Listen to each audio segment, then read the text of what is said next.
અમદાવાદમાં કર્ફ્યુની વચ્ચે ભગવાન જગન્નાથજી નગરચર્યાએ નીકળ્યા હતા। જો કે હવે ભગવાનના ત્રણેય રથ નિજ મંદિરે પરત આવી પહોંચ્યા છે। જણાવી દઈએ કે પહિંદ વિધિ બાદ મંદિરથી નીકળેલી રથયાત્રા સરસપુર આવી પહોંચી હતી, જ્યાં ભગવાનનું મામેરું ભરવામાં આવ્યું હતું અને ત્યારબાદ ભગવાનને મોસાળમાંથી વિદાય આપવામાં આવી। આયોજન મુજબ રથયાત્રા બપોરે 12 વાગ્યા સુધી પરત આવવાની હતી, પરંતુ નિયત સમયના 1 કલાક પહેલા જ રથયાત્રા શાંતિપૂર્ણ રીતે સંપન્ન થઈ છે। રથયાત્રા દરમિયાન લોકોએ પણ સ્વૈચ્છિક નિયમોનું પાલન કર્યું અને ઘરે રહીને જ ભગવાન જગન્નાથજીના દર્શનનો લાભ લીધો। એક રિપોર્ટ ગુજરાત ગીતા ન્યૂઝ રાકેશ કુમાર।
अहमदाबाद के जगन्नाथ 144वीं यात्रा जो भवभूत यात्रा संपूर्ण हो चुकी है, तो हम बात करेंगे आज दिलीप महाराज से कि किस तरह से उन्होंने ये यात्रा के बारे में पूरी जिस तरह से शुरुआत से लेकर अभी तक की पूरी कहानी क्या थी और क्यों यहाँ पर ही मनाया जाता है ये श्री जगन्नाथ की यात्रा। एक सवाल और एक जवाब पूछेंगे उनसे सारी घटना और किस तरह से आज भव्य श्रद्धांजलि के साथ जगन्नाथ यात्रा संपूर्ण की गई। जी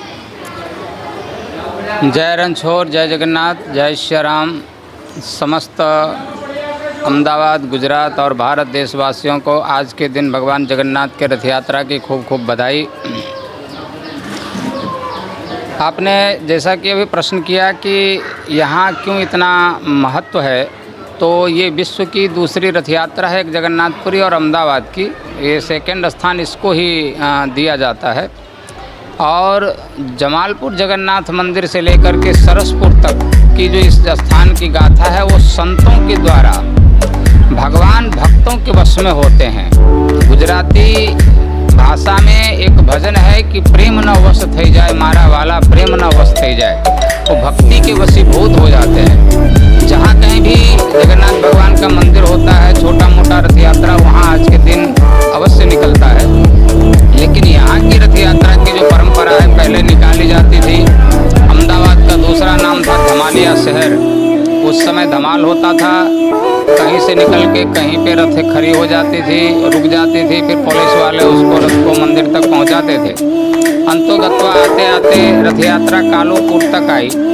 उसके बाद जो इस स्थान के गादीपति थे हमारे गुरुजी, उन्होंने श्री स्वामी नरसिंहदास जी महाराज जो जगन्नाथ मंदिर के गादीपति थे, उनसे निवेदन किया कि क्यों ना पूरी उड़ीसा की तरह यहाँ भी ननिहाल बनाया जाए, मोसाड़ बनाया जाए।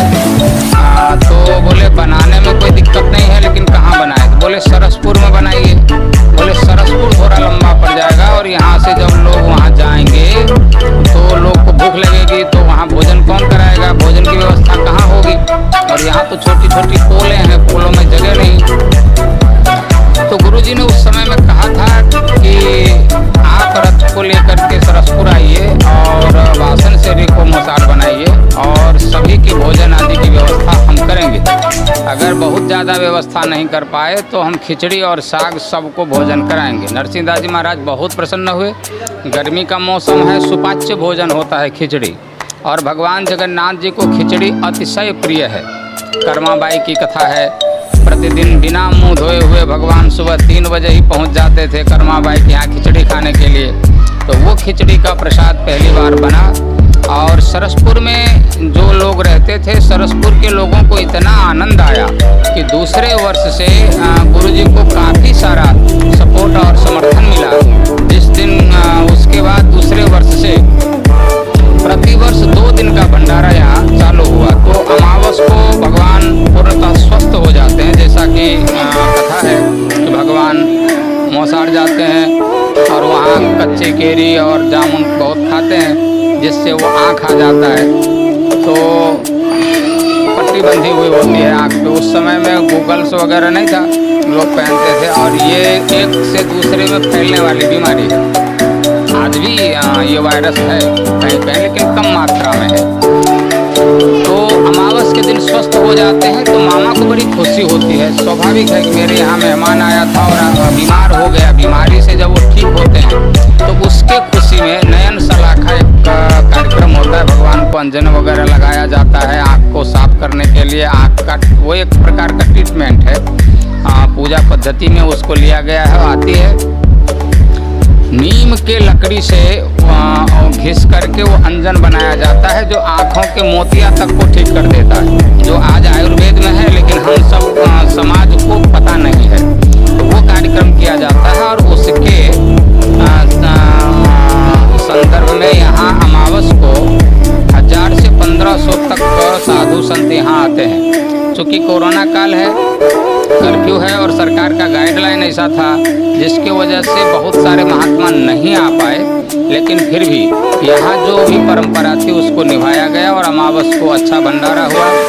समस्त साधु संतों को धोती शाल दक्षिणा दे करके उनसे सम्मानित किया गया। फिर प्रार्थना जैसे करते हैं, जो नियम है कि अब अगर दोबारा भगवान आए, मेहमान आए तो पुनः बीमार न पड़े, ऐसा आशीर्वाद दे के जाइए। तो ऐसा आशीर्वाद सारे संतों ने प्रदान किया और यही विधि होती है। उसके बाद में फिर रसोई बनती है और आज के दिन जब भगवान रथ में नगर यात्रा पे निकलते हैं, सब भक्तों की इच्छा पूरी करने के लिए, सबकी इच्छा थी, बीमार हो गए थे, भगवान को एक बार देखूं, स्वस्थ हुए, तो सबकी अभिलाषा पूर्ण करने के लिए नगर यात्रा पर निकलते हैं, जिसको रथ यात्रा के नाम से हम सब जानते हैं। आज वो भगवान आए थे, कोरोना का समय है, बहुत कम समय में भक्त बिना का ये रथ यात्रा हुआ और इसको थोड़ा मुझे अयोग्य भी लगा है कि मैंने पास से देखा है। हम भी भगवान का स्वागत करने गए थे, किसी को मास्क नहीं था या कोई इस तरह का सोशल डिस्टेंस या कुछ भी नहीं था, लेकिन एक प्रकार का ये VIP कल्चर जैसा हुआ है। तो फिर भी हमारी मांग थी कि किसी भी प्रकार रथ यात्रा निकलनी चाहिए और सरकार ने इसको मान्य रखा और रथ यात्रा निकाला। इसके लिए हम धन्यवाद भी देते हैं। और बहुत ही आज आपने देखा होगा कर्फ्यू लगी है, उसके बावजूद यहाँ भंडारा चालू है। ये भंडारा बहुत बड़े तौर पे किया जाता था और 35 से 50 हज़ार के आसपास लोग यहाँ प्रतिदिन रथ यात्रा पे भोजन प्रसाद लेते थे, ग्रहण करते थे, जिसमें इस बार कमियाँ आई हैं और सरकार अथवा तो मीडिया के द्वारा प्रचार प्रसार ऐसा किया गया था कि सारे भक्त लोग सुस्त पड़े हैं, निराश हो गए हैं, किसी को दर्शन करने का सौभाग्य प्राप्त नहीं हुआ। डराया इस तरह से गया था कि ड्रोन घूमेगा ऊपर में और जो छत पे भी खड़ा होकर दर्शन करेगा उसके खिलाफ भी कार्रवाई होगी। तो लोग अंदर ही अंदर बहुत अफसोस कर रहे हैं और फिर भी जो रथ यात्रा निकली उससे मुझे थोड़ा आनंद है, खुशी है कि कम से कम परंपरा को उन्होंने निभाया और भगवान सबका कल्याण करे। शीघ्राति शीघ्र ये जो कोरोना महामारी है ये एक दानव का ही स्वरूप है, इससे सबको निजात मिले, सबकी सुरक्षा हो और ये जड़मूल से